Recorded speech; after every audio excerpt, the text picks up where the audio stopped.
विजय वडेट्टीवार यांनी केलेल्या वादग्रस्त वक्तव्याच्या विरोधात शिवसेना आता आक्रमक झालेली आहे। दहशतवादी हल्ल्यासंदर्भात वडेट्टीवारांनी आक्षेपार्ह आणि वादग्रस्त वक्तव्य केलं होतं। मुंबईतल्या बाळासाहेब भवनासमोर शिवसेनेनं आंदोलन केलंय। मृतांच्या कुटुंबियांच्या जखमेवर मीठ चोळण्याचं काम सुरू असल्याचं शिवसेनेच्या नेत्या मनीषा कायंदे यांनी म्हटलेलं आहे। विजय वडेट्टीवार यांचा आता फोन माफी मागा, माफी मागा। विजय वडेट्टीवार अशा प्रकारचं वक्तव्य करतात की जात धर्म विचारून गोळ्या मारलेल्या नाही, हे अतिशय निषेधार्ह आहे। आणि ज्यांनी आपला जीव गमावलाय त्यांच्या घरातली मंडळी आज त्यांना काय वाटत असेल।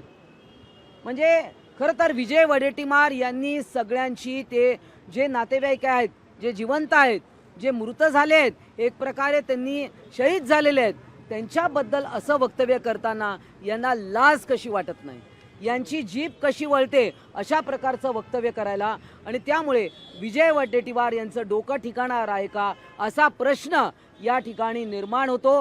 विजय वडेट्टीवार यांनी माफी मागितली पाहिजे। लोकशाही मराठी ऐका, पहा, जागरूक रहा।